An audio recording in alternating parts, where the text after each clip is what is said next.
시청자 여러분 안녕하세요. 마켓 쇼쇼쇼 진행을 맡은 이지영입니다. 자, 오늘 우리 증시의 탄력은 오후장까지도 이어져 오고 있고요. 특히나 외국인은 또 장이 진행될수록 계속되는 매수 물량을 늘려가고 있습니다. 자, 시장의 모멘텀이 굉장히 많죠. 자, 오늘 시장은 어떻게 흘러가고 있는지 장마감 30분 앞두고 저와 함께 시장 흐름들 체크해 보시겠습니다. 자, 오늘 우리 증시를 이끌었었던 건 아무래도 삼성전자가 되겠는데요. 삼성전자는 장 중반 들어서 탄력세가 더욱더 거세졌죠. 자, 지금 현재도 삼성전자는 5.3%의 상승률을 나타내고 있고요. 반면에 LG에너지솔루션은 어느 정도의 약세를 나타내고 있습니다. 자, 삼성전자에 관한 모멘텀이 너무나 많았습니다. 주주총회를 앞두고 또 낸드 가격 회복과 디램 가격 회복에 관한 가능성들이 제기가 됐고요. 지금 중국 쪽에서는 이러한 디램에 관한 반도체 사재기 현상이 일어나고 있다고 하는데요. 그런 부분들이 또 시장의 가격 상승을 이끌었다는 분석도 있습니다. 또 GTC 2025 앞두고요. 삼성전자뿐만 아니라 하이닉스도 오늘 시장에서는 0.4%의 약보합 상승을 나타내고 있고요. 일부 반도체 장비주들도 오늘 시장에서는 움직이는 흐름들 연출이 되고 있습니다. 자, 오늘 금융주들도 강한 흐름 나타내고 있고요. 또 방위산업 관련해서도 유럽의 재무장 회의가 본격적으로 통과되면서 독일 측에서 방위비에 관한 제한을 대폭 완화했습니다. 자, 그 부분이 또 국내 기업들의 수혜를 가져갈 수 있다라고 보는 시선이 많았습니다. 오늘 시장에서 그 주가 흐름들 확인해 보시면 좋겠고요.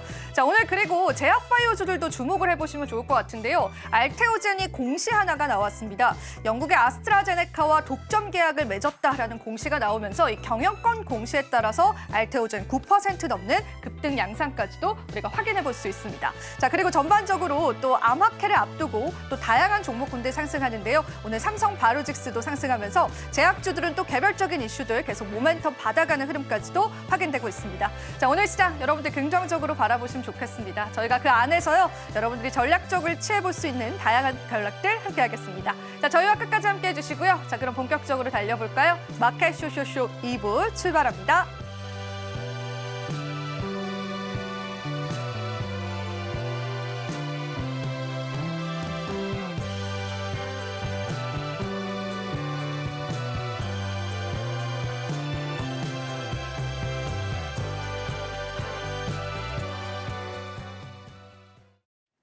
네, 오늘도 마감 시장과 그 이후의 시장까지 저희와 함께 전략 챙겨보시면 좋겠습니다. 자, 오늘은 다올투자증권의 이성웅 차장님 모셨습니다. 차장님 안녕하세요. 네, 안녕하십니까?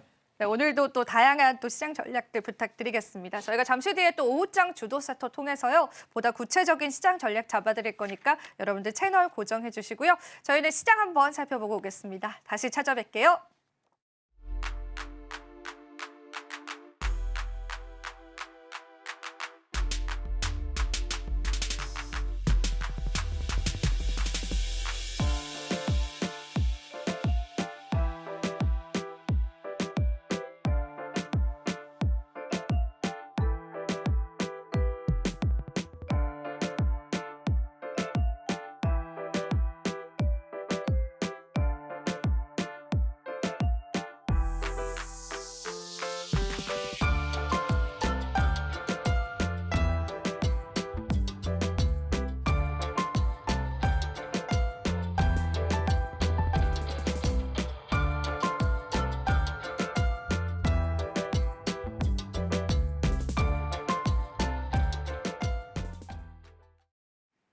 오후장 주도 섹터 저희와 함께 이야기 나눠보시면 좋겠습니다. 자, 오늘 주도 섹터 바로 한번 열어보겠습니다.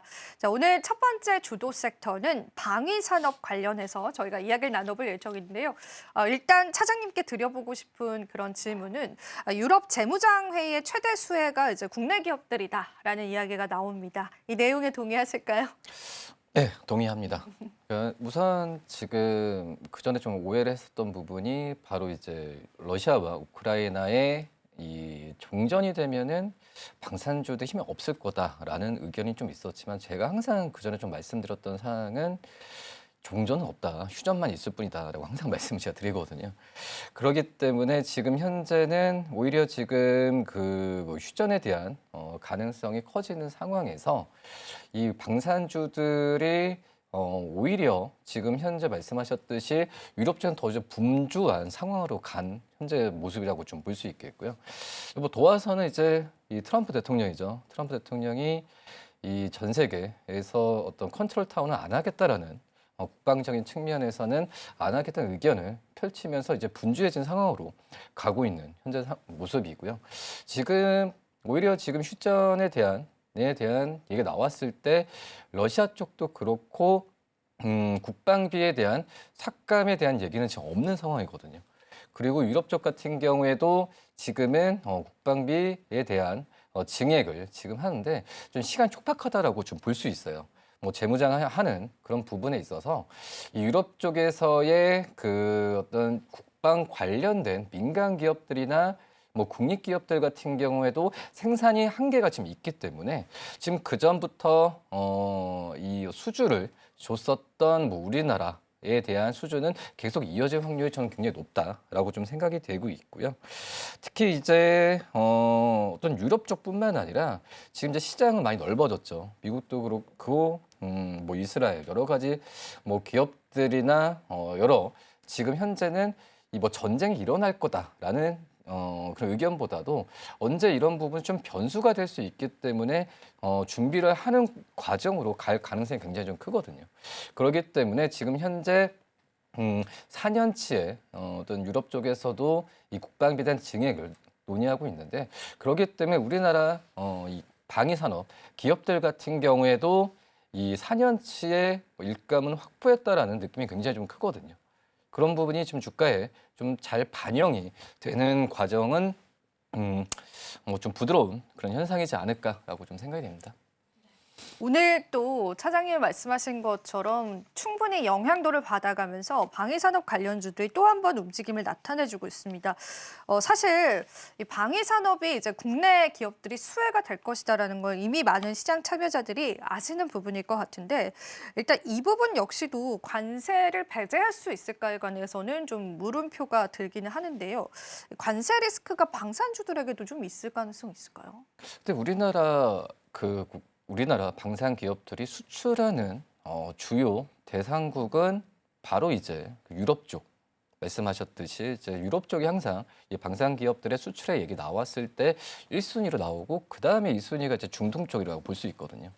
그렇기 때문에 지금 현재 뭐 방산 쪽에서의 어떤 관세에 대한 부분은 지금 직접적으로 지금 언급은 지금 안 하는 상황이지만 설사 이제 관세를 매긴다고 하더라도 방산주들한테는 영향은 실적으로 본다고 하면 크게 타격은 없다라고 좀 생각이 되고 있고 오히려 지금 관세를 매겼을 때 가장 피해를 볼 수 있는 부분이 뭐 우리나라 뭐 반도체도 그렇고 아직까지 미국 안에서 공장에 대한 부분이 원활하게 지금 그 생산이 안 되는 그런 다른 산업 쪽에서 피해가 클 텐데 그런 부분에 있어서 그 시장 주가적인 측면에서는 그런 유동성이 오히려 좀 방산주한테 몰리는 상황으로 좀 가고 있지 않나. 저는 지금 현재 지금 관련 기업들이 신고가를 가고 있는 것도 그런 유동성이 이 관세적인 측면에서 리스크에서 좀 배제되고 있기 때문에 저는 이제 방산주들한테는 오히려 더 수혜가 더 되지 않나라고 좀 생각됩니다.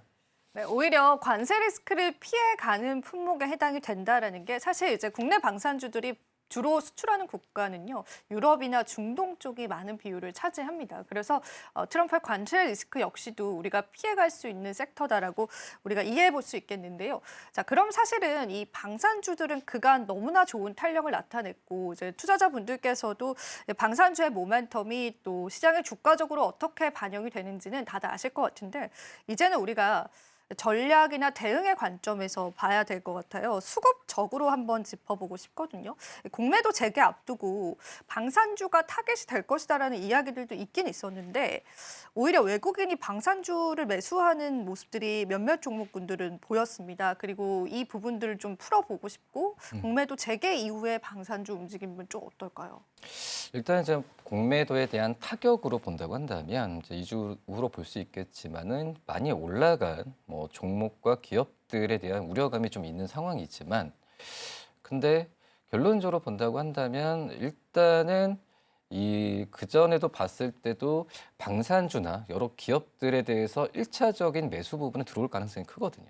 근데 좀 많이 올라온 종목들, 특히 이제 고평가 영역인 종목들에 대한 타겟이 좀 있을 텐데, 저는 이제 방산주들 안에서도 섹터를 좀 얘기할 수는 있지만, 뭐 신용 잔고나 여러 지금 방산에 대한 모멘텀보다도 약간의 다른 좀 이슈적인 측면에서 많이 올라간 방산 기업들이 있거든요. 근데 그 부분은 뭐 직접적으로 설명을 말씀을 드리기에는 좀 뭐하지만은 지금 현재 신고가 나오는 종목들 중에서도 모멘텀보다도 다른 외부적인 어떤 이슈나 특히 이제 뭐 말씀드려도 될지 모르겠지만 하나 에어로스페이스나 이런 종목들 같은 경우가 신용자가 좀 많이 늘어나요. 근데 이제 하나 에어로스페이스가 어떤 다른 방산 모멘텀보다 하나 그룹주 안에서의 연계 효과로 좀 올라갔던 부분은 분명히 좀 있긴 하지만 지금 하나 에어로스페이스의 목표 주가나 이런 부분은 높이는 상황. 한마디로 이 기본적인 실적이 없는 그런 고평가가 아니라 실적이 점점 받쳐주고 있는 섹터가 바로 이제 방산주거든요. 뭐 그렇기 때문에 오히려 지금 저는 공매도에 대한 타깃 부분 같은 경우에는 방산주 안에서도 몇 개 많이 올라간 종목들의 우려감이 있지만 오히려 그 위에 테마적인 종목으로 더 크게 고평가된 종목들이 1차적인 타깃될 가능성이 크다라고 좀 생각이 되고 있거든요. 뭐 그렇기 때문에 방산주에 대한 영향은 저는 좀 많이 없지 않을까. 그리고 물론 100% 없다라고 좀 볼 수는 없지만 시장에서 좀 얘기하는 게 뭐 조선 방산주를 많이 얘기하고 있어요. 하지만 이 기업들 같은 경우에는 물론 이제 뭐 수급적인 국내에서 어떤 수급적인 측면에서 할 수는 있겠지만은 지금 실적에 대한 모멘텀이 좀 받쳐주는 그리고 향후에 어떤 2, 3년 동안의 수주 먹거리가 보장된 산업이 저는 이제 조선과 방산주로 생각이 되고 있거든요. 그런 기업들이 집중적으로 타깃이 되는 부분은 아니라고 좀 생각이 되고 있고요. 그리고 공매도 자체가 어떤 일정 종목에 대해서 트레이딩 관점을 하는 것보다도 외국인들의 눈에서는 해지 관점에서 우리나라 이 전체적인 수급은 물론 이제 뭐 시청자분들께서도 공매도의 우려감은 좀 있겠지만은 전체적인 활기가 들어올 가능성이 있다라고 좀 생각이 돼요. 지금 현재 미국 증시 같은 경우에도 뭐 빅테크나 이런 기업들이 크게 지금 힘을 받지 않고 있기 때문에 오히려 수급적인 측면에서는 우리나라 뭐 기업 그 증시에 대한 우호적인 여건이 제시될 가능성도 있다라고 좀 생각이 되고 있고요. 하지만 뭐 공매도에 대한 우려감은 저는 실질적으로 재개된 이후에 2주에 한번 좀 보는 게 낫지 않을까 생각이 듭니다. 공매도 영향력들 많이들 우려하실 텐데요. 영향력을 받아가기엔 그래도 실적적인 부분들이 좀 짚여주고 있기 때문에요. 우리가 일단 공매도 재개 이후의 시장 흐름을 보고요. 그에 맞는 전략 세워보시면 좋겠습니다. 자, 오늘 또 첫 번째 주도 섹터 열어봤다면 두 번째 주도 섹터도 바로 한번 살펴보도록 할게요. 자, 오늘 두 번째 주도 섹터는 양자 컴퓨터입니다. 사실 이게 GTC 2025에 처음으로 신설됐다는 소식 때문에 기대감이 몰리고 있고 움직이지 않을까, 뭐 젠스당이 무슨 발언을 할까 이런 것들 막 시장에 계속 나오고 있는 것 같은데요. 오늘 주도 섹터로 또 꼽아주신 이유가 있을까요? 일단은 뭐 지난주부터 이게 나왔던 그런 상황이었고 하지만은 뭐 1월 달에도 한번 경험해 보셨을 거예요. 젠스당의 발언 그 양자 컴퓨팅에 대한 이 상용화에 대한 기간을 얘기하면서 미국의 대표적인 양자 컴퓨터 뭐 기업들 아이온큐나 이런 기업들이 30~40% 빠지는 부분 봤거든요. 그렇기 때문에 이 양자 컴퓨터에 대한 이 접근 방식은 아직까지는 테마는 맞다라고 좀 개인적으로 생각이 되고 있거든요. 이 테마라는 부분은 말 자체가 그거예요. 아직 실체가 없다라는 거거든요. 테마 자체가. 지금 양자 컴퓨팅 관련 대표적으로 이제 미국의 뭐 기업들이 선두 기업으로 나가고 있는데 아직까지 양자 컴퓨터에 대한 어떤 그 기술력으로 실제로 잡히는 기업들은 거의 없다라고 볼 수 있어요. 여기에 더 하나 나가면은 우리나라 관련 기업들 같은 경우에도 지금은 오히려 더 그런 좀 테마적인 어떤 부분이 기승을 부릴 가능성이 좀 있기 때문에 적극적인 부분으로 대처하는 거는 좀 제한적으로 생각해야 된다라고 말씀을 드릴 수 있겠고 하지만 이 결국은 엔비디아나 젠스랑이 이 투자를 한다는 부분 이 오히려 그런 대의를 만들었다는 것 자체가 제가 봤을 때는 투자를 할 수밖에 없는 상황으로 가지 않을까 라고 좀 생각이 되고 있고 우리도 그랬잖아요. 뭐 AI 쪽 같은 경우가 뭐 2010년 후반에는 아유 과연 될까 뭐 이런 얘기 했었잖아요. 근데 지금 현재는 AI가 산업으로 들어오면서 뭐 실적으로 잡히는 구도로 많이 좀 가고 있거든요. 뭐 그러기 때문에 지금 현재는 양자 컴퓨터에 대한 부분은 테마로 할 수는 있겠지만은 결국은 뭐 시간의 문제겠지만은 상용화에 대한 부분은 올 가능성이 있다라고 좀 생각이 되고 있고요. 정말 연산에 대한 부분은 몇백 배 지금 좀 빨리 한다라는 부분은 획기적 기술이거든요. 다만 이제 양자 컴퓨터가 그 하나의 지금 연산 쪽에서의 푸는 부분만 집중이 돼 있는 다른 연산에 대한 섹터 부분까지는 아직까지 나아가진 않고 있기 때문에 지금 그 양자 컴퓨터는 지금 시작하는 단계다가 AI 쪽에 시작했던 그런 부분과 좀 맞춰서 생각하면 되지 않을까. 하지만 주가는 먼저 반응을 하잖아요.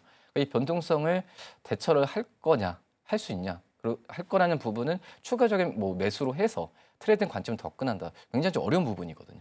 그렇기 때문에 좀 지켜보는 부분은 맞지 않을까라고 생각이 듭니다. 투자가 좀 더 어려워지는 게 사실상 언젠가는 상용화가 될 건데 그게 지금 우리 기업들을 봤을 때는 실적적으로 전혀 잡히고 있지 않다라는 겁니다. 그 부분에서 항상 물음표를 가지고 가는 테마인 것 같아요. 같은 맥락에서 초전도체 관련한 섹터도 좀 떠오르는 것 같은데요. 그래서 우리가 전략 잡기가 조금 더 어려워진 것 같은데 일단은 GTC 2025 앞두고서의 기대감들은 확실히 반영이 된 것 같은데 개인 투자자분들이 또 트레이딩 하시기에는 좀 어려움이 많을 것 같아서 보수적으로 좀 접근해보는 전략들이 맞지 않을까 싶습니다.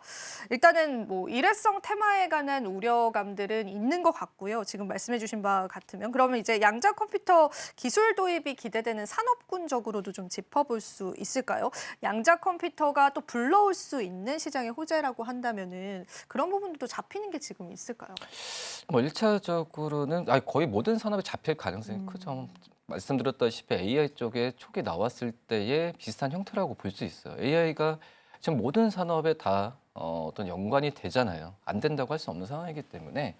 근데 우선 대표적으로 봤을 때도 이 금융 쪽, 금융산업 쪽에서는 이 어떤 계산이라는 부분 같은 경우가 굉장히 좀 중요한 산업이기 때문에 이 금융산업 쪽에서의 이 초고속 계산에 대한 부분에 있어서 금융산업이 발전을 또 할 가능성이 있지 않을까라고 좀 생각이 되고 있고요. 그렇기 때문에 지금도 지금 많이 이제 금융 쪽에서 데이터나 이런 부분에 있어서 AI 쪽과 또 관련된 그런 기술력이 정립을 많이 하고 있는 그런 상황인데 아직까지는 이제 AI 쪽이 금융 쪽으로 들어오면서 어떤 상용화나 이런 부분 좀 제한적이지만 그 다음에 대한 지금 현재 그런 과정을 본다고 한다면 이쪽 금융 쪽에서의 이 양자 쪽에서의 관련된 산업은 1차적으로 적용될 가능성이 크지 않을까라고 좀 생각이 되고 있고 근데 두 번째가 이건 개인적인 생각인데 이 제약 바이오 아, 그래요? 네, 이쪽에서의 왜냐하면은 제약 바이오 같은 경우에도 정말 뭐 세포 뭐 정말 머리가 어지럽잖아요. 신약 개발이나 너무 어지러워. 어떻게 보면은 일반적인 금융이나 이쪽보다도 하나하나에 대한 숫자가 민감한 게 바로 이제 제약 산업에 대한 그런 연산이라고 좀 생각이 되고 있거든요. 그런 부분을 좀 빨리 하게 되면은 지금 현재 뭐 개인적인 뭐 유전자 치료나 이런 부분은 더 빨라질 가능성이 좀 있지 않을까라고 좀 생각이 되고 있고 가장 뭐 중요한 부분이 이제 뭐 임상 실험도 그렇지만 거기에 맞는 뭐 데이터나 이런 부분을 수집하고 하는 게 지금 1차적이잖아요. 뭐 그런 부분에 있어서는 제약 바이오 산업이 이 양자 쪽과 관련돼서는 기술이 접목이 됐을 때의 산업에 대한 그 효과는 더욱더 오히려 금융보다는 더 크지 않을까라고 좀 생각이 좀 되고 있고 그 다음에 여러 가지 그러니까 모든 산업에 다 적용이 된다라고 좀 판단이 좀 되고 있어요. 뭐 그렇기 때문에 뭐 물류 운송이나 특히 또 이제 뭐 태양광 에너지 그러니까 변동성이나 데이터를 필요로 하는 산업 자체는 이 양자 쪽이 연결이 됐을 때는 그 효과가 무궁무진할 가능성이 좀 크지 않을까라고 생각이 됩니다. 사실 요즘에 데이터가 중요하지 않은 산업은 거의 없죠. 그래서 양자 컴퓨터가 개발이 되고 상용화된다면 다양한 산업군에서 이에 따른 이점들을 우리가 가져갈 수 있다고 해석해 보면 좋겠습니다. 자, 그러면은 GTC 2025를 앞두고 저희가 조금 더 시선을 넓혀 보겠습니다. 반도체 관련주들이 이제 강세를 나타냅니다. 이 중에서 혹시나 좀 주목을 해봐야 될 기업이 있다라고 생각한 기업도 있으실까요? 일단은 삼성전자 가야 돼, 오늘처럼. 네, 오늘처럼 삼성전자가 계속 그 전방직에서 좀 받쳐줘야, 글쎄요. 저는 이제 삼성전자에 대한 부분을 이 CEO 말에서 연결이 됐으면 좋겠다라고 좀 생각이 되고 있고, 지금 거의 참 안타까운 부분이 이 주가적인 측면으로만 저희가 지금 얘기를 할 수 있는 상황이, 삼성전자가 그동안에 어떤 일반적인 가전 또 이제 뭐 디램 뭐 이쪽 레거시 쪽에서의 실적이 안 나오다 보니까 이 HBM과 관련된 엔비디아에 대한 관계성에 주가가 가장 크게 요동이 쳤었고 안 갔던 이유가 바로 그런 거였잖아요. SK하이닉스 후발주자라는 좀 얘기가 이 주가를 항상 이제 짓눌렀던 상황이었는데, 이 본연에 좀 연결이 됐을 때, 엔비디아 연결이 됐을 때 다시 이제 우리나라 안에서 탑 기업으로 나간다고 한다면은 당연히 장비 기업도 뭐 말할 건 없겠죠. 뭐 다시 한번 붐이 일어날 가능성이 크지 않을까. 근데 이제 그 전에 아마 SK하이닉스도 그렇고 검증이 됐던 기업들이 다시 한번 갈 가능성이 크거든요. 그렇기 때문에 그런 기업들을 좀 관심 있게 봐야 되지 않나라고 생각됩니다. 네, 저희가 또 시장 모멘텀도 미리 한번 체크를 해봤습니다. 자, 오늘 오후장 주도 섹터 이야기 나눠봤는데요. 저희가 이어서는 고유린 캐스터의 장마감 특징주 이야기도 준비되어 있고요. 일단 저희가 지금까지 했던 내용들 한번 정리해 보면서요. 또 장마감 특징주 이야기도 나눠보겠습니다. 저희는 잠시 후에 다시 찾아뵐게요.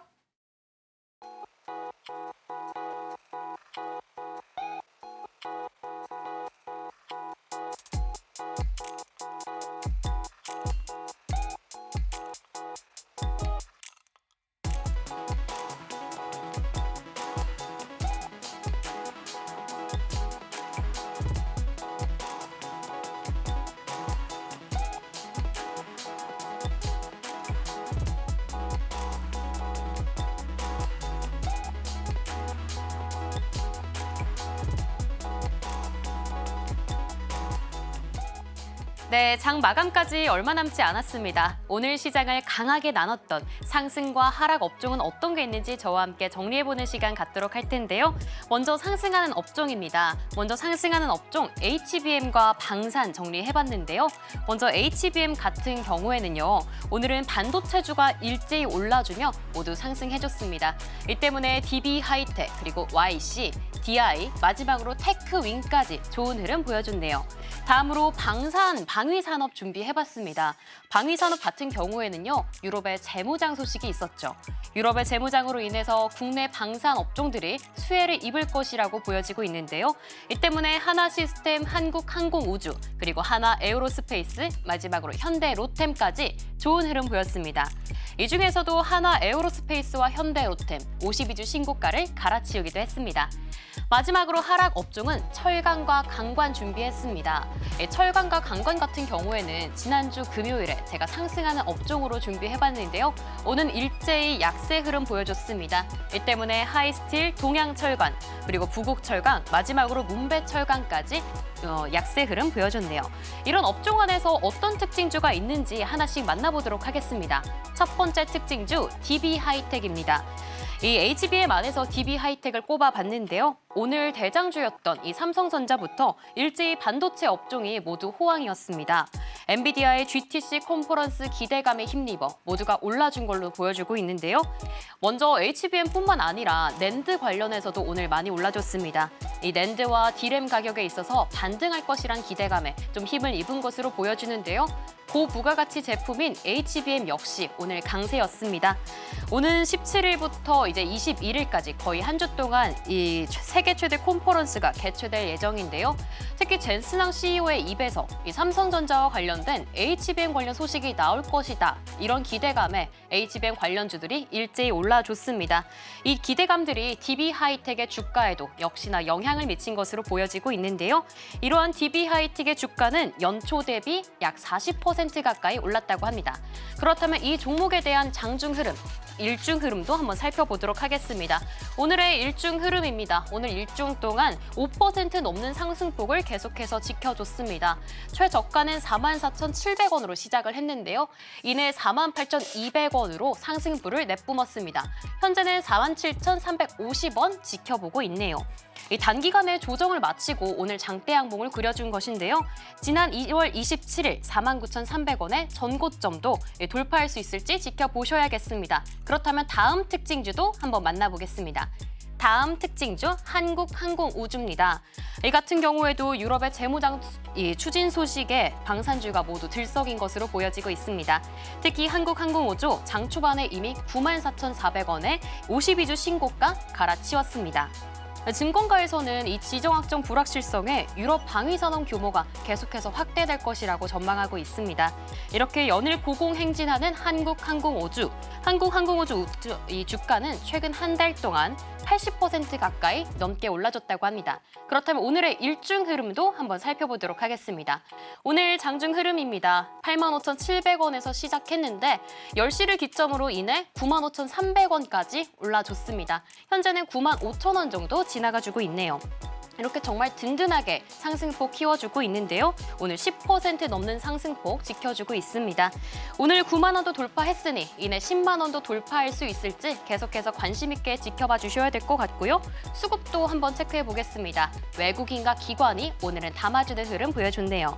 한국항공우주의 최근 흐름 지켜보시면요. 이달 초부터 껑충 오름세를 보였습니다. 지난 4일부터 오늘까지 단 10거래일 중에 단 12일만 하루만 하락세를 보여주고요. 이내 상승세로 전환했습니다. 마지막 하락하는 특징주도 보겠습니다. 하락하는 특징주 바로 하이스틸 골라봤습니다. 지난 금요일에는 상승 업종으로 좀 준비를 해봤는데 오늘은 조정이 나오면서 일세의 약세 흐름 보여주고 있는데요. 미국이 추진 중이던 알래스카 LNG 사업에 있어서 지난 거래일 동안 크게 올라준 만큼 하락을 방어해주지 못한 모습 보여주고 있습니다. 하이스틸도 이 흐름에 타고 있는 대표적인 종목 중에 하나인데요. 지난 3월 초에 이어졌던 상승세 다시금 지속할 수 있을지는 계속해서 지켜보셔야겠습니다. 그렇다면 이어지는 일중 흐름도 한번 살펴보도록 하겠습니다. 사실 장이 시작할 때는 상승해주면서 출발했기 때문에 상승 흐름 이어갈까 조금 기대를 했는데요. 이내 이제 하락세를 지속했습니다. 이 때문에 4,505원까지 올라줬다가 현재는 4,280원까지 하락하는 흐름 보여주고 있습니다. 수급도 체크해 보시면요. 오늘은 외국인이 사들이고 있지만요. 기관이 팔아내는 흐름 보여주고 있습니다. 이렇게 알래스카 LNG 사업이 급물살을 타면서 오늘은 조정이 나와가지고 있는 걸로 보이고 있는데요. 하이스틸도 이 전고점을 전거래일에 충족을 하면서 차익 실현 매물이 나와지고 있는 것으로 풀이가 되고 있습니다. 네, 이렇게 오늘의 시장을 강타했던 특징주의 상승과 하락 이야기 모두 만나봤습니다.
네, 오늘도 국내 증시 마감됐습니다. 양지수 모두 다 상승 마감했는데요. 특히나 코스피 지수는 1%를 하회했었는데 장 마감 들어서 1.5%로 급격한 반전을 보여주면서 상승 마감한 모습이 좀 눈에 띄었습니다.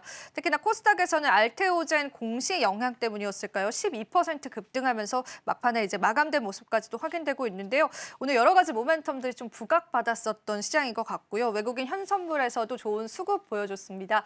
차장님께 또 전략 한번 여쭤보겠습니다. 마감 시장 또 어떻게 보셨을까요? 일단 뭐 미국 증시의 그 어떤 반등에 대한 영향이 좀 있는 걸로 생각이 되고 있고요. 그리고 이제 뭐 우리나라는 어쩔 수 없는 것 같아요. 이번에 이제 엔비디아 젠슨항 쪽에서의 얘기에 대한 부분이 지금 이제 기대감을 지금 모아지는 과정으로 가고 있다라고 좀 생각이 되고 있고, 또 시시가총액 1위 기업인 이제 삼성전자가 이 엔비디아 그 젠슨항 쪽에서의 이 발언, 납품에 대한 발언이 제일 크거든요. 지금 보면은 이제 루빈 쪽에서는 HBM4에 대한 부분이 삼성전자 이재용 회장도 밝혔잖아요. 올해 하반기 때 본격적으로 양산을 하고 거의 이제 중류나 사느냐 뭐 이런 거에 관건이 달려 있는 삼성전자가 참 이런 우리나라 국민 기업인데 이렇게 얘기를 하는 것도 좀 안타깝긴 하지만 그거에 대한 무슨 주가적인 측면에서는 지금 잘 반영이 되고 있는 과정으로 가고 있지 않나라고 좀 생각이 되고 있고요. 뭐 그러기 때문에 근데 혹시 또 어떤 자칫 뭐 이런 또 삼성전자도 얘기가 빠졌거나 뭐 그렇게 됐을 때는 주가적인 측면은 또 변동성은 분명히 좀 일어날 가능성이 있다라는 부분은 저 염두를 해야 된다. 그렇기 때문에 지금 현재는 어떤 적극적인 이 포트에 대한 쏠림 현상을 좀 하는 게 아니라 지금 오늘도 좀 말씀드렸던 뭐 방산이나 또 여러 또 이제 다른 실적에 대한 모멘텀이 나와주고 있는 또 그리고 말씀하셨듯이 알테오젠도 좀 얘기는 하셨잖아요. 뭐 그렇기 때문에 지금 현재는 모멘텀이 있는 개별 기업 쪽으로 이 포트에 대한 분산이 지금 필요한 현재 상황이라고 좀 볼 수 있겠고요. 그리고 지금 현재는 미국 증시도 많이 떨어지기 때문에 트럼프 대통령에 대한 뭐 관세가 완화될 거라는 좀 얘기도 있긴 하지만 제가 봤을 때는 정말 이 부분은 뭐 트럼프 대통령의 머릿속에 있지 않는 한은 트럼프 대통령 빼고는 아무도 모른다라고 좀 생각이 되고 있거든요.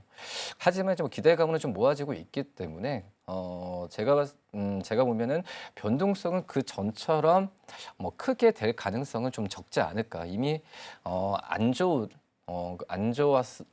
가능성이 있는 악재들은 좀 시장에 좀 이미 좀 반영이 되지 않을까라고 좀 생각이 되고 있고요.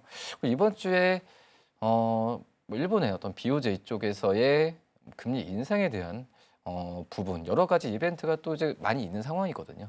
그런 부분에 있어서 이제 관세에 대한 미국의 관세에 대한 시장에서 영향은 정말 좀 분산이 좀 많이 되면서 완화적인 구조로 가지 않을까. 그러니까 완화적인 구조라는 부분은 시장 전체에 대한 어떤 투심이 어려운 것보다도 이 개별 종목에 한한 기업들은 모멘텀 있는 기업들은 잘 갈 가능성이 그전보다는 좀 더 열려 있지 않을까라고 좀 생각이 됩니다. 네. 우리가 개별적인 모멘텀을 체크해 보면서 시장 대응해봐야 될 것 같고요. 간밤에 뉴욕 증시에서 트럼프의 발언이 조용했던 부분들이 뭐 증시 상승을 이끌었다 이런 분석들이 있더라고요. 그런데 이제 또 방금 전 들려온 속보에 자동차 관세 이야기를 또 언급했습니다. 혹시 이게 또 우리 증시를 끌어내리지 않을까 저도 지켜보고 있었는데 다행히 그래도 좋은 모습으로 마감된 것 같습니다. 체크해 보시면 좋겠고요. 자, 그리고 이어서 저희가 시장을 이기는 뉴스 준비되어 있습니다. 뉴스 미리 보기를 통해서 오늘 투자 전략 잡아볼 수 있도록 저희가 한번 프리뷰 도와드릴게요. 고우린 캐스터가 준비하고 있습니다. 오늘 어떤 뉴스 준비하셨을까요? 네, 시장을 이기는 뉴스 미리 보는 코너입니다. 오늘의 뉴스, 이 경기 방어주인데요. 관세와 정치까지 이 불안정한 요즘 시장에 경기 방어주가 큰 관심을 끌고 있습니다. 경기 방어주란 경기와 무관하게 사람들이 지속적으로 소비할 수밖에 없는 이 유틸리티 또는 필수 소비재 관련 종목을 일컫는데요. 경기 침체 우려가 커져도 상대적으로 주가 변동성이 크지 않은 만큼 투자자들이 주목하고 있습니다. 먼저 유틸리티 종목은 경기 변화에 상대적으로 둔감한데요. 그렇기 때문에 증시 하락장에서 주가 변동성이 크지 않다는 특징이 있습니다. 유틸리티 업종 대표주 한국전력을 살펴보시면요. 최근 한 달간 7.49% 상승했습니다. 다음으로 필수 소비재 살펴보면요. 외국인 투자자들이 음식료 업종을 중심으로 담고 있습니다. 특히 전통적인 경기 방어주로 꼽히는 음식료 안에서는요. 이 삼양식품은 한 달간 주가가 14.2% 급등했습니다. 이외에도 농심 128억 원, 풀무원 107억 원 등도 순매수했습니다. 올 들어 내수 소비가 회복세를 보이며 음식료 업종에 대한 업황 개선 기대감까지 번졌습니다. 이외에도 엔터테인먼트 업종도 경기를 잘 타지 않는 방어주인데요. 관세 우려가 없는 수출주인데다 올해 실적 개선도 예상된다는 게 증권가의 분석입니다. 마지막으로 지수도 살펴보면요. 코스피 지수는 최근 한 달간 0.65% 하락한 반면 경기 방어주로 분류되는 KRX 유틸리티 지수는 6.26% 상승에 성공했습니다. 네, 이렇게 안정적인 경기 방어주는요. 시장 변동성이 정말 큰 요즘인 만큼 더 큰 관심을 받아가고 있습니다. 그만큼 어떻게 대비하면 좋을지 이어서 자세하게 이야기 나눠보도록 하겠습니다. 이렇게 뉴스 미리 보기 마치겠습니다. 네, 시장을 이기는 뉴스 미리 보기 한번 살펴보셨는데요. 일단 글로벌 경기 침체 공포에 경기 방어주가 빛났다라는 통계가 잡혔습니다. 미국 증시에서도 이런 흐름 나타나고 있는데 계속 이어질 것이다라고 보실까요? 그렇죠. 우선은 지금 경기 침체에 대한 뚜렷한 신호가 나온 것보다도 하나둘씩 지금 현재 나와주고 있는, 조금씩 미세하게나마 좀 나와주고 있는 상황인데, 근데 지금 말씀하셨듯이 관세에 대한 부분이 이 경기 침체에 대한 이런 론이라고 볼 수 있겠죠. 침체론에 대한 부분을 지금 또 불을 좀 끼얹는 상황이라고 좀 볼 수 있거든요. 뭐 그러기 때문에 물론 이제 이번 주에 또 이제 미국의 어떤 소매 판매나 근데 중국 쪽에서의 그 어떤 소비 지출에 대한 지표를 좀 봐야 되긴 하지만 지금 이제 침체에 대한 의견이 지금 시장에서 선반영되고 있는 그런 상황이고, 뭐 앞서서 말씀드렸다시피 미국의 어떤 관세에 대한 부분이 그 전보다는 좀 완화될 징후도 좀 보여주고 있긴 하지만 끊임없이 괴롭힐 거거든요. 뭐 그러기 때문에 주가적인 측면에서 미국 기업들도 지금 빅테크 기업들을 중심으로 영향을 받는 걸 보면은 역시 이 침체기에 대한 부분은 그 전에 좀 약간 뭐 제조업이나 이런 빅테크 이런 기업들보다도 역시 필수 소비재 쪽으로 눈을 돌려야 되는 게 맞지 않을까라고 좀 생각이 들어서 오늘 이제 뭐 이 삼성전자로 잘 가지만 꾸준하게 좀 그 음식료나 이런 기업들 같은 경우는 실제 잘 받쳐주는 기업들이 또 이 섹터 안에서 있거든요. 그렇기 때문에 그런 포트를 좀 가져가는 대표적인 기업들을 가져가는 게 맞지 않나라고 좀 생각이 됩니다. 좋습니다.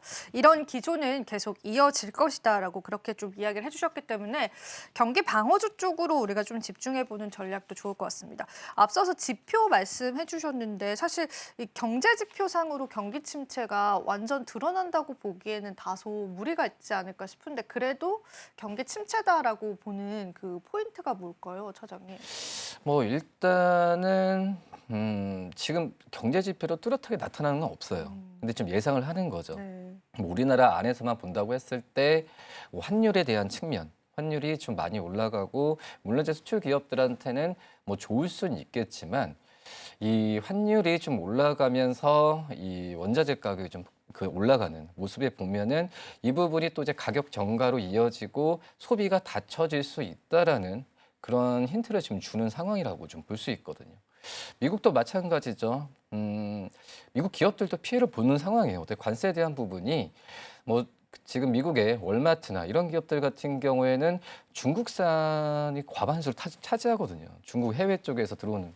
근데 관세를 매겼을 때의 가격적인 측면이 올라가면은 당연히 미국의 소비에 대한 이 부분도 줄어들 가능성이 좀 크다라고 좀 생각이 좀 되고 있고요. 그렇기 때문에 이런 지표로만 본다고 하면은 물론 이제 소매 판매 지표 여러 가지를 좀 봐야겠지만 지금 현재 이렇게 지금 단서를 제공하는 게 좀 환율 영향이 좀 크지 않을까. 또 이제 원자재 가격에 대한 부분도 체크를 해야 된다. 이게 바로 이제 이 소비와 또 이제 부분으로 좀 연결이 되지 않을까. 그리고 지금 관세에 대한 부분을 계속 한다 안 한다. 또 하잖아요. 뭐 머리 많이 어지럽잖아요. 뭐 4월 모르겠습니다. 네. 2일 얘기 나오니까 네. 만약 된다고 했을 때에 또 이제 파급력 뭐 그런 부분으로 그러니까 되면 이런 말씀드렸던 힌트 자체가 되면 안 되는 거죠. 됐을 때에 경기가 침체되는 부분은 눈에 보면 이제 뻔한 상황이고요. 뭐 그렇기 때문에 이런 부분은 좀 체크를 해야 되지 않을까 생각됩니다. 네, 좋습니다. 경기 침체 신호들 살펴보면 좋겠습니다. 일단은 원자재 관련해서도 지금 미중 간의 무역 갈등과 또 무역 전쟁 때문에 이 원자재 가격이 치솟는 현상이 우리가 바로 지난주에 확인을 했거든요. 이런 부분들이 또 경기 침체로 이어질 수 있는 요인들일 것 같아서요. 지금은 단순히 지표만 보기보다는 여러 가지 요인들을 확인을 해봐야 될 시점인 것 같습니다. 돌다리도 좀 두들겨보고 건너야 되는 시점인 것 같은데, 자, 그러면요, 저희가 경기 침체가 어느 정도 온다라고 가정을 했을 때 피해야 할 경기 민감주 가장 탑픽으로는 뭘 뽑아주시나요? 비싼 거요. 아, 비싼 거요? 그러니까 대표적인 이제 뭐 경기 민감주라고 좀 볼 수 있겠는데 뭐 전자기기도 그렇고 또 여행 레저 같은 여행 레저 이런 기업들도 피해를 볼 가능성이 좀 있겠죠. 뭐 그리고 지금 뭐 자동차나 뭐 가전이나 의류 뭐 이거에 대한 일반적으로 경기 침체가 됐을 때의 이 소비 금액이 줄어드는 그런 기업들 같은 경우에는 좀 피해야겠지만 근데 이제 이런 기업들이 안 좋아지면은 전체 주식시장도 경제가 안 좋아지는 거거든요. 그렇기 때문에 앞서서 저희가 좀 경기 방어주를 뭐 얘기를 하지만 저는 경기 방어주가 어떤 시장을 주도해서 간다라는 느낌보다도 이런 기업들이 대안으로 지금 말씀을 좀 드리는 상황이거든요. 그렇기 때문에 경기 침체가 정말 현실화됐을 때는 대부분의 어떤 주식시장 쪽으로의 자금 이탈이 되면서 안전자산 쪽으로 갈 확률이 굉장히 좀 높아요. 근데 그 안에서 이제 어떤 대안주로 했을 때는 경기 방어주를 그래서 좀 말씀을 드리는 상황이고요. 그리고 이제 전체적으로 제조업도 말씀드렸지만 산업재, 그러니까 저희 우리나라의 또 산업의 근간이 바로 이제 중간재 기업들 굉장히 많거든요. 화학이나 또 이제 이런 기계와 같은 산업군들 같은 경우에도 피해를 볼 확률이 굉장히 높지 않나라고 좀 생각이 됩니다. 우리가 또 피해야 할 경기 민감주 관련해서 같이 언급을 해주셨습니다. 그러면은 저희가 또 이번 주에 기다리고 있는 굵직한 일정이 참 많습니다. 사실 오늘 저희가 했던 이야기들이 어찌 보면 다 일정 모멘텀을 가지고 있던 이야기들이었습니다. GTC 2025도 그렇고요. 그리고 또 통화정책회의가 있죠. BOJ FMC 회의 있는데 당장 FMC 회의에서 우리가 어떤 전략을 잡아보면 좋을지 일단은 뭐 이번 금리 인하는 다들 이제 안 할 거라고 예상을 하시는데 이 FMC에서 중점적으로 봐야 될 게 무엇일까요? 우선 이 수정 경제 전망 그리고 이제 점도표에 대한 변화 부분을 일반적으로 지금 현재 FMC 금리 동결은 기정사실화된 거라고 좀 볼 수 있거든요. 근데 이 수정 경제 전망에 대해서 이 평가를 어떻게 하냐, 뭐 이거에 대한 부분을 1차적으로 봐야 되는 상황이고요. 지금 현재 본다고 하더라도 이번 달 초에 이 파월 이 염준 의장이 경기 발언을 낙관적으로 좀 했었어요. 뭐 그런 점에서 증시가 긍정적으로 반응을 좀 했었거든요. 그러니까 지금 현재는 이 트럼프 대통령의 입도 중요한데 그만큼 이제 미국 같은 경우에도 지금 뭐 경기 전망, 뭐 경제적인 뭐 지표나 어떤 개별 기업들의 모멘텀에 의해서 움직였던 작년 시장이 아니라 지금은 트럼프 대통령이 당선된 이후에 위에 어떤 정치적인 이 가장 큰 수장들의 얘기에 지금 현재는 반응할 가능성이 크다라고 지금 생각이 되고 있거든요. 그렇기 때문에 지금 이 수정 발언에서 얼만큼 이제 경제 성장률을 높게 잡냐, 아니면은 최소한의 그 전에 이번 달 초에 있었던 긍정적 낙관적인 전망을 유지하냐, 최소한 이 부분만 보장이 된다고 한다면은 저는 시장은 미국 시장도 많이 떨어졌잖아. 좋아질 가능성이 있다라고 좀 생각이 되고 있고요. 또 이제 인플레이션 관측에 대한 부분도 이 시장에서 이 FMC 쪽 회의의 이 발언이 굉장히 중요한 거라고 볼 수 있겠는데 최근에 좀 분위기가 연준 의장도 그렇고 트럼프 대통령도 그렇고 예측을 이 부분은 잘 못하는 것 같아요. 확인하고 얘기하는 구조가 좀 크기 때문에 이번 뭐 지난 주에 있었던 어떤 이 물가 지표나 여러 가지 면에서 소소했거든요. 뭐 그렇기 때문에 우선 큰 그 발언은 안 하지 않을까라고 좀 생각이 되고 있고 그 다음에 이제 점도표에 대한 부분은 한번 또 확인해도 괜찮지 않을까라고 생각됩니다. 일단은 수정 경제 전망에 조금 더 집중을 할 것이다. 이런 관점에서 바라봐야 될 것 같은데요. 점도표가 어떻게 변할지가 좀 중요할 것 같아요. 사실 또 우리가 페드워치도 같이 보는데 이 페드워치 상으로의 또 금리 인하 시기도 변화가 있거든요. 이 부분들과 우리가 같이 봐야 될 것 같아요. 즉 시장 참여자들의 예상과 또 연준 의원들이 바라보는 그 예상치들이 유사한지 그런 부분들 보면서 수정 경제 전망 같이 한번 봐야 될 것 같고요. 자, 그리고 제가 앞서서도 좀 언급을 해드렸는데 이제 트럼프 대통령이 상호 관세 언급을 방금 전에도 했습니다. 그래서 이 부분 좀 속보적인 것들도 좀 다루면서 얘기를 나눠봐야 될 것 같은데 이에 따른 우리 국내 증시의 대응점 필요할까요? 네, 지금 현재 본다고 하더라도 결국 이제 다른 트럼프 대통령이 말을 하고 같은 이제 어떤 공화당 의원들 같은 경우에도 지금 약간은 좀 불만족인 속기가 나와주고 있는 상황인데, 근데 제가 봤을 때는 당분간은 트럼프 대통령이 약간의 어떤 단도직입적으로 계속해서 나갈 확률은 굉장히 좀 높지 않나라고 좀 판단이 좀 되고 있고요. 그렇기 때문에 지금 저도 이 부분은 모르겠어요. 아까 처음에 말씀드렸지만은 트럼프 대통령의 머릿속에 있지 않는 한은 모르겠습니다. 네, 네. 그래서 저도 이제 그 예측을 좀 하기가 좀 뭐하지만, 근데 이제 우리나라 안에서 본다고 한다면 미국이 이제 우리나라에 어떤 상호관세를 부과하면서 또 근거들을 또 제시할 거예요. 또 FTA 당연히 지금 현재 지금 계속 지금 이제 구체화되고 있는 좀 우려 섞인 목소리가 나와주고 있는데, 글쎄 뭐 이 개정을 할지 우리나라 입장에서는 개정을 할지 아니면 새로운 이 FTA에 대한 대안이 나올지, 저는 이제 이게 가장 좀 걱정인 게, 만약에 수정을 하게 된다고 한다면 그러면은 뭐 지금 현재 우리나라 가장 큰 우리나라가 지금 걱정이 그거 같은데 그나마 좀 방어할 수 있다고 생각이 돼요. 근데 하지만 FTA에 대한 새로운 FTA에 대한 대안을 미국이 뭐 제시하게 된다고 한다면 그러면은 시장에 대한 어떤 파급력은 그 전보다도 더 있지 않을까, 이렇게 조심히 한번 좀 예측해 봅니다. 네, 좋습니다. 오늘 또 저희가 다양한 일정들 앞두고요. 차장님과 다양한 얘기 나눠봤습니다. 자, 차장님 오늘도 도움 말씀 고맙습니다. 네, 감사합니다.